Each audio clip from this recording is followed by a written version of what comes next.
Lọ́lá Òyìnlọ́lá tí gbogbo èèyàn mọ̀ sí ẹ̀bùn Jésù lẹ́ ń gbọ́ yìí. Àkọlé eléyìí ni ìyanu fún gbogbo àwọn tá a fẹ́ kí ìyanu Ọlọ́run ṣẹlẹ̀ láyé wa. Ẹ tún gbọ́ kan sí lẹ́nu Sista Lọ́lá Òyìnlọ́lá ẹ̀bùn Jésù.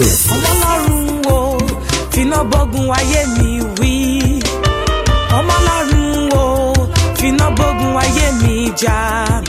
Orí Jábésì o bàbá gbé sókè ọmọ ẹrú lásán o. Ẹ́sítérì tó dáyàbá nítorí Mọ́dékáì Hámánì para rẹ̀. Ogun ayé mi yóò ẹ wọlé lọ kí n lè ṣe rere. Another one tún lélẹ́yìí o. Àgbámọ́lẹ̀ orin alátẹ̀wọ́ kérúbù sẹ́ráfù Prọfẹ̀tọ̀ Ọlátúndé Alọ́ba tí gbogbo èèyàn mọ̀ sí Hallelujah ló gbé jáde. Àkọlé orin tiẹ̀ ní alágbára. Ó yá ẹ gbé sókè. Alágbára tó wípé níbọnú ọgbẹ́ gbà. Alágbára tó wípé níbọnú ọgbẹ́ gbà.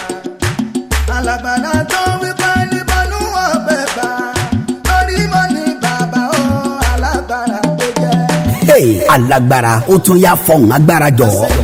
Ibu àwọlé kàrá ni gbogbo etí tó gbọ́ mi lọ́wọ́lọ́wọ́. Ìlílà kàrá fànàfànà. Aláàánú olóore tó jọjọ́ orí yìí lọ. Ẹ̀mí mi máa tẹ̀lé bá fànà sẹ́yìn. Ó tún yá alágbára tó fọwọ́ agbára gbé sókè. Ilé mi ò gbọ́dọ̀ sunkún, ọ̀fọ̀ gbọ́dọ̀ tẹ̀yìn jà mí. Òsì kẹ́nu rẹ̀ kó palẹ̀ mọ́. Mo dágbére fún ọ lórí òun. Mo sáré gbogbo ìra fáwọn náà. Ọlọ́run mọ̀ sí orí mọ́ lálẹ́. Ọlọ́run ò jẹ́yà kí tóbi ni. Òkìrí mo jájà bàbá wa. Sẹ́yìn àwọn dáná tún ni. Gbogbo àgbà mẹ́rìnlélógún. Ẹ sáré wà náà sẹ́ẹ̀bì mi. Ẹ rántí ìyá ńlá náà kẹfà mi.